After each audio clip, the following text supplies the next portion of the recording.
Welcome back, listeners, to the Mindful Living podcast. I'm your host, Sana, and today we are about to embark on an extraordinary journey into the heart of what it truly means to live. Now, have you ever wondered, listeners, what it would feel like to open your heart, awaken your soul, and embrace life with depth and meaning? Our guest today, Catherine Duncan, has walked the path of awakening twice. In fact, after facing her own mortality, she left a corporate career to become a trauma and hospice chaplain, walking alongside thousands at the end of life, witnessing profound peace and transformation. And now, as a spiritual consultant and author of Everyday Awakening, Catherine is here on the Mindful Living to teach us 5 essential practices for unlocking emotional and spiritual depth. So, grab your favorite cup of beverage, settle in, and get ready to unlock your heart and soul.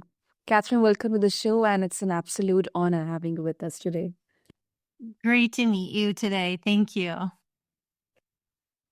Catherine, before we dive deep into the topic, can you share your journey from corporate life to becoming a trauma and hospice chaplain, and how these experiences have shaped your understanding of life and death? I came from a very corporate family. My father, an entrepreneur, 5 older siblings, all in business. So when I went through high school and then college, the path was like, of course, you're going to go into the corporate world. So I landed pretty quickly in advertising and started 2 local city magazines here in Minneapolis. And then I joined Time Magazine and sold the regional advertising for Time Magazine, several Time Magazine's products. And it was so fun, and I loved meeting people. It was glamorous and fun. But I'll tell you, my heart started feeling like, is this it? Is this the path? And that was the decision to start looking inward. And also, I had what we would call a near-death experience on a tiny corporate trip, whitewater rafting, that changed my life. Oh, well, would you like to share that with our listeners if it's okay with you? Yeah, absolutely. As I noted, I was starting to feel this restlessness in my heart, even though I enjoyed meeting people and I was making a lot of money and all that. But my heart was like, is this really it? And I went on a corporate trip. We went whitewater rafting in Costa Rica, and it was really treacherous waters because of rains down there. It was like a level 3, level 4 rapids, and um, I was, if you can believe it, the head of our boat was part of they had an Olympic team whitewater rafting, and he was crazy. Instead of going around these really treacherous rapids, he was going straight down the middle. And I was on this raft in the back corner, and I just couldn't even hold my weight, even though I had life vest, helmet, and I was thrown off the raft and plunged deep underwater. And I was like, this is it. I'm going to die. And I had flashbacks. I'm also a childhood cancer survivor, and I had flashbacks from being 11 years old, gravely ill in the hospital. And I just, all of a sudden, this white light came around my body, and this voice said, living or dying is fine. And this peace poured through my body, and I didn't know what was going to happen, but it gave me the courage to just let go. And that's when I came out from under rapid, pulled onto a boat, and I survived. It was just a life-changing experience. I didn't talk about it. And when I came home a couple days later at a taxi back into Minneapolis, I called my mother, who very religious, never in her life shared a dream. And she started to tell me before I told her what happened that she dreamed that I slipped into a river. She slipped into a river and she almost drowned, and she woke up. And so that experience gave me the courage. Within 1 month, I gave my notice and left Time Magazine to start to have space to listen to, like, where am I being called in life? Mm. Wow, what an experience, Catherine. And you are really a warrior from inside out. I think that's why it's the kind of that universe created that moment for you to embrace, the profounds of spirituality and uh, I don't have the exact word, but it really helped you, and you embraced it, and now you are helping others out there as well. Yeah, And it it, definitely cracked me open. yeah. Well, so Catherine, your book, Everyday Awakening, it outlines 5 essential practices for opening the heart and soul. So, can you walk us through those practices? Absolutely. This book, Everyday Awakening, published a little over a year ago, and 10 years prior, I actually had a vision. I'm a mystic, I'm an intuitive, I get a lot, and I 10 years prior had seen a vision of this book and told my family I was going to be writing a book, and they all thought great. But this book comes out of 5 practices that I've lived organically for much of my life. And the practices are starting with come back to the present moment, connect with something greater, grow your trust, embody love, and hold openness. And I talk about what they mean, but I also incorporate 42 exercises. How do you come into the moment? How do you find more flow? How do you find more love? And we can all open into the preciousness of life and come into our soul right now. It's a choice and it's a practice. Hmm. And do you think everyone can do this? I do, but it takes starting with awareness, tuning in. I think many people live in their mind. I think they live on autopilot. I think it's easy. I think our society here in the United States, and I think across the world, it focuses on moving forward and achieving and being successful and what can you do and how can you control your life. And, of course, parts of all that is great in how we live, but I think many people live head up. Their mind runs them. And it takes a consciousness to all of a sudden start to realize, wow, can I take a moment where my mind isn't running me? Can I have a moment coming back, mindfulness practice, coming back into the present moment to feel into what it means to be alive right now, just to feel the moment. And that's where all of this starts. And that's what happened with me at 11 years old when I was a child going through very intensive treatments for childhood cancer. No one talked to me. My family didn't talk to me.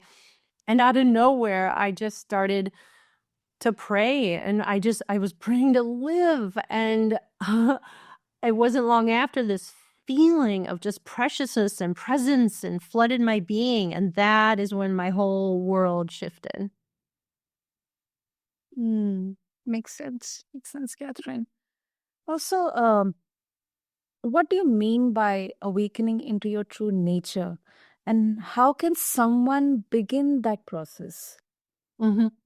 I think awakening means we're living anchored in our heart, our soul. I think our heart is the doorway into our soul, and living from there. And in that place, we're connected with all of life, that oneness, this universal energy comes through us, is there to guide us. And there's many words for this.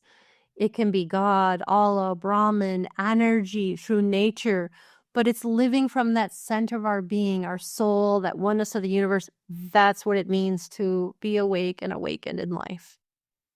Hmm. Also, some would argue that focusing on spiritual depth, it can distract, from practical day-to-day realities. So, how do you address the balance between living deeply and also managing life's demands? Mhm. I think it's a fine balance, but here's a question. Are you living your life in your mind or Mhm. in your heart? And I think we can live a life anchored in the present moment and in our heart. And when we're really conscious and aware of what it means to be here and now, living from that place and using our mind when we need to, of course, for work, for planning, for organizing. But the question is, where do you live most of your life? And can you learn how to open into and live from your heart? And it really takes practice. It takes awareness, growing our awareness muscle, growing more level of am I living from a place centered and grounded in now, or is my mind just running my whole being all day long? These are all choices, but it takes an awareness, starting with awareness. Hmm. Also, critics might say that awakening it sounds abstract or unattainable. So, how do you respond to people who feel skeptical about these practices being practical or impactful? I have a private practice where I see people one-on-one. That is a big core of the work that I do. And I have many people who are, gosh, they're doctors, they're attorneys, they're executives, they're people in their 50s, 60s, 70s, for example, who have lived life already. And maybe they've had a lot of success and maybe they've done a lot in their life, but they feel so annoying and emptiness. Something's missing. And starting just right there at that place of helping people start to experience the moment, just taking, like right now while we're talking, can you notice when you're breathing in how your body expands when you breathe in and recedes when you breathe out, your breath, Yeah. or even your senses? Can you notice while I'm talking right now, what are you seeing? What are you smelling? What are you hearing? When we take a break and come into the moment, it's like, oh, here is where peace and joy and ease and that sense of oneness with all, it's there. It's not in our thinking mind. So I share this and work with many people on this, and I've seen so many people have a profound shift, like, oh my gosh, and realizing there's so much more than living in their mind. I also just will share, I experienced this. I was a hospice chaplain for many years, and when I was with people at end of life, within the days before people died, I witnessed many people who Mm-hmm. all of a sudden had an opening. They're like, everything dropped away and they realized this is life. Like, oh, like the vibrancy and aliveness they felt and tapped into before they died. And it was profound. And that was also the impetus of why I wrote my book, because we don't have to wait till we're at the end of our lives to experience this. Yeah, I mean it's really it's a kind of an awakening, something which you already have, something which is gifted to you. You don't value it much because life is something which is gifted to us, and it's really so fortunately, unfortunately, um, before we die, we kind of understand the value of life. So, thank you for sharing your experiences, Catherine, and also you have witnessed, relating to this profound peace at the end of life. So, what lessons can we learn from those moments about living in the here and now? Mm-hmm.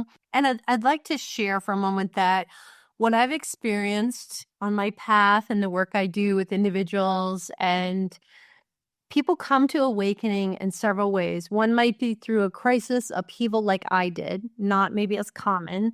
Some people come to it, as I started noting earlier, about they're searching, there's a longing, there's something missing, there's a numbness, there's a lack of joy. And then the third path is people that are already on the path, they're reading, maybe they do yoga, and they're just wanting more. So I think there's different paths to coming into awakening.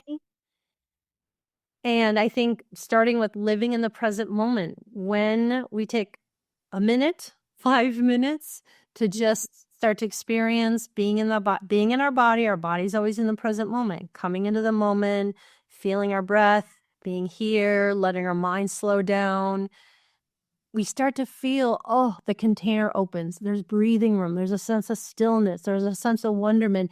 The guidance comes, that, universal intelligence that's there within and around us comes through us. It just creativity, an understanding of life and the magicalness of the moment and why we're here. It's all there and it's not in our mind.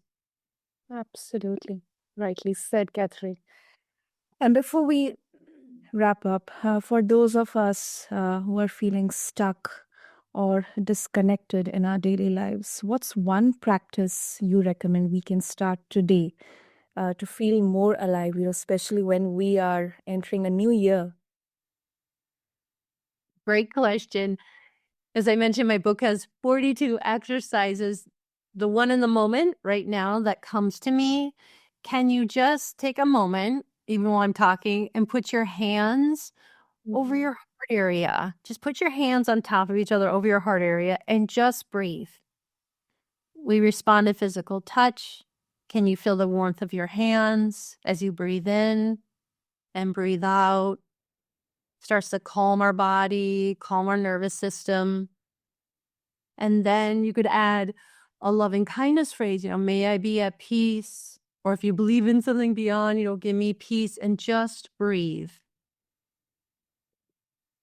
This is a practice I've done for much of my life. There's a name now I hear called self-soothing, but just coming in, being present, just breathing, being with what is as you breathe in, breathe out. Can you feel your heart? Feel the moment just as you breathe in and out. It's just starting there. And here's the research.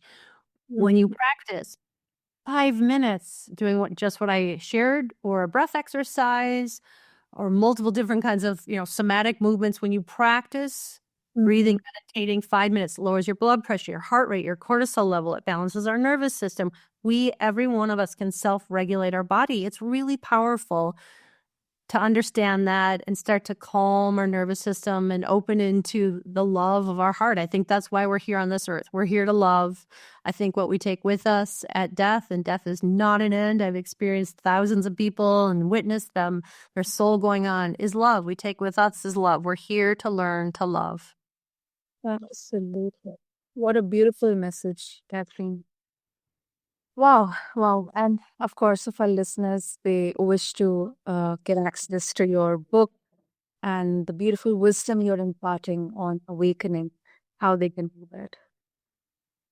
Well, lovely to talk with you. Yeah, my book, Everyday Awakening, is on Amazon, Barnes & Noble, my website, everydayawakening.com. So you can find it. It's all over.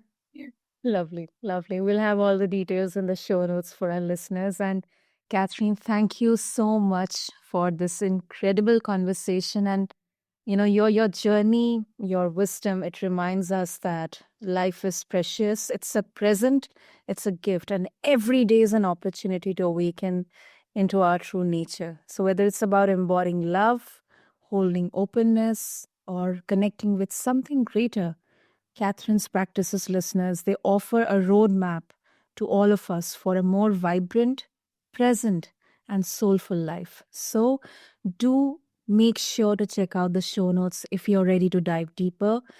You can check out her book, Everyday Awakening. It's a must read for anyone looking to live fully alive. And thank you to everyone for tuning into the Mindful Living podcast. Also, don't forget to share this episode with someone who could use a little awakening in their life. Until next time, stay mindful, stay present, and keep unlocking your heart and soul. Thank you.